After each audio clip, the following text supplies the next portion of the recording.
Chapter 1. It is a truth universally acknowledged that a single man in possession of a good fortune must be in want of a wife. However little known the feelings or views of such a man may be on his first entering a neighborhood, this truth is so well fixed in the minds of the surrounding families that he is considered the rightful property of some one or other of their daughters. "My dear Mr. Bennet," said his lady to him one day, "have you heard that Netherfield Park is let at last?" Mr. Bennet replied that he had not. "But it is," replied she, "for Mrs. Long has just been there, and she told me all about it." Mr. Bennet made no answer. "Do you not want to know who has taken it?" cried his wife impatiently. "You want to tell me, and I have no objection to hearing it." This was invitation enough. "Why, my dear, you must know. Mrs. Long says that Netherfield is taken by a young man of large fortune from the north of England, that he came down on Monday in a chaise and four to see the place, and was so much delighted with it that he agreed with Mr. Morris immediately, that he is to take possession before Michaelmas, and some of his servants are to be in the house by the end of next week." "What is his name?" "Bingley."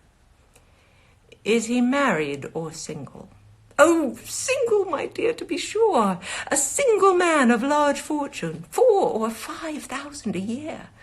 What a fine thing for our girls." "How so? How can it affect them?" "My dear Mr. Bennet," replied his wife, "how can you be so tiresome? You must know that I am thinking of his marrying one of them." "Is that his design in settling here?" "Design? Nonsense! How can you talk so? But it is very likely that he may fall in love with one of them, and therefore you must visit him as soon as he comes." "I see no occasion for that.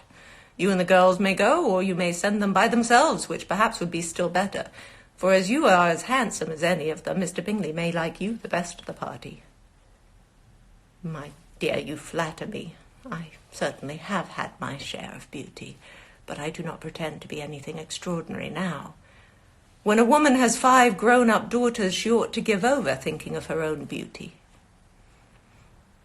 "In such cases, a woman has not often much beauty to think of."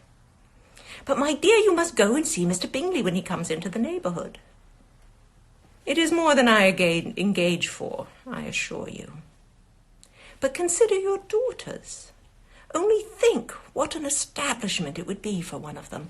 Sir William and Lady Lucas are determined to go, merely on that account, for in general, you know, they visit no newcomers. Indeed, you must go, for it will be impossible for us to visit him if you do not." "You are over-scrupulous, surely. I dare say Mr. Bingley will be very glad to see you, and I will send a few lines by you to assure him of my hearty consent to his marrying whichever he chooses of the girls, though I must throw in a good word for my little Lizzie." "I desire you will do no such thing.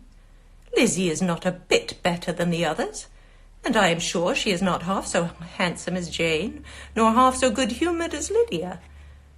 But you are always giving her the preference."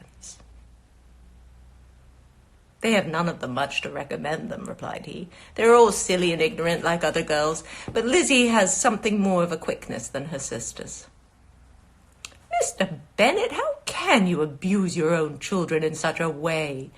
You take delight in vexing me. You have no compassion for my poor nerves." "You mistake me, my dear. I have a high respect for your nerves. They are my old friends. I have heard you mention them with consideration these last 20 years at least." "Ah, you do not know what I suffer." "But I hope you will get over it and live to see many young men of 4,000 a year come into the neighborhood. It will be no use to us if 20 such should come, since you will not visit them." "Depend upon it, my dear, that when there are 20, I will visit them all." Mr. Bennet was so odd a mixture of quick parts sarcastic humour, reserve, and caprice, that the experience of 23 years had been insufficient to make his wife understand his character. Her mind was less difficult to develop. She was a woman of mean understanding, little information, and uncertain temper. When she was discontented, she fancied herself nervous.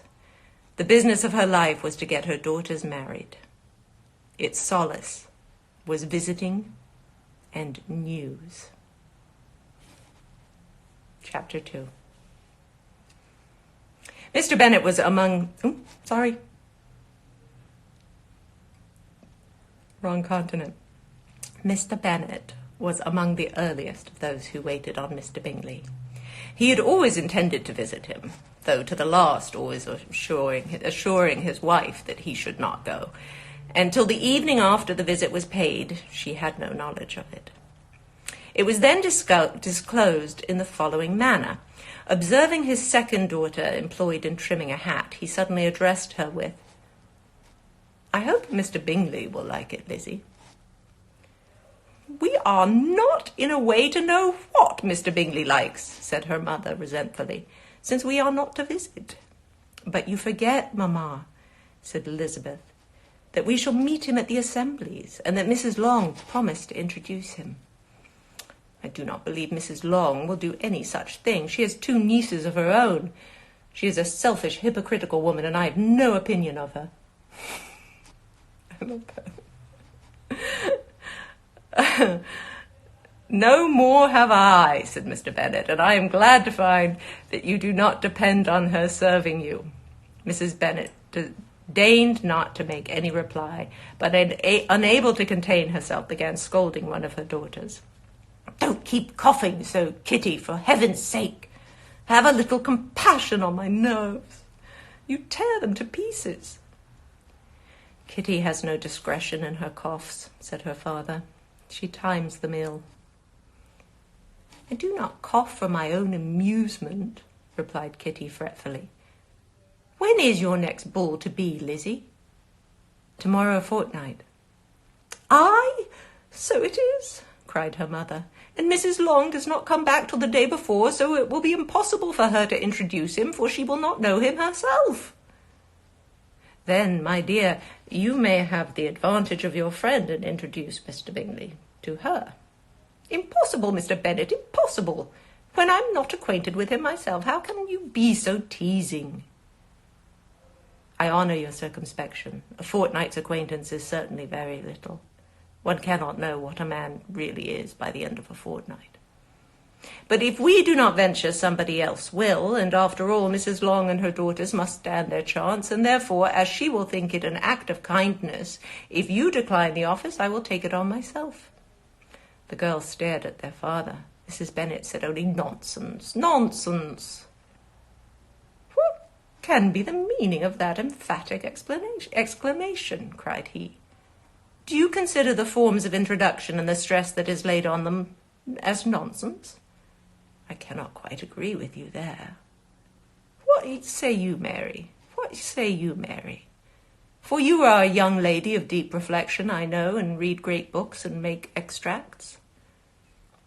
Mary wished to say something sensible, but knew not how.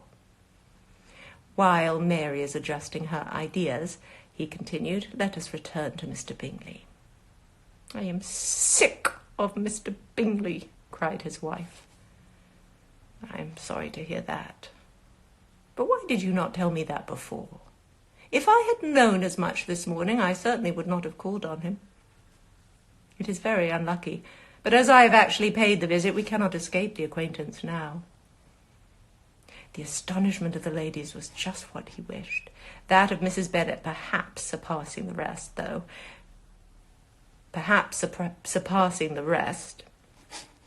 though when the first tumult of joy was over, she began to declare that it was what she had expected all the while. "How good it was in you, my dear Mr. Bennet! But I knew I should persuade you at last. I was sure you loved your girls too well to neglect such an acquaintance. Well, how pleased I am! And it is such a good joke, too, that you should have gone this morning and never said a word about it till now." "Now, Kitty, you may cough as much as you choose," said Mr. Bennet. And as he spoke, he left the room, fatigued with the raptures of his wife. "What an excellent father you have, girls," said she, when the door was shut. "I do not know how you will ever make him... I do not know how you will ever make him amends for his kindness, or me either, for that matter. At our time of life it is not so pleasant, I can tell you, to be making new acquaintances every day, but for your sakes we would do anything. Lydia, my love, though you are the youngest, I dare say Mr. Bingley will dance with you at the next ball." "Oh," said Lydia stoutly, "I am not afraid, for though I am the youngest, I'm the tallest." The rest of the evening was spent in conjecturing how soon he would return Mr. Bennet's visit, and determining when they should ask him to dinner. Do we want another one, or are we done? What do you think? Let me know. Maybe we'll take a break, and then I'll do some more later. Thank you guys for being here. Quarantine. Where do I end this thing?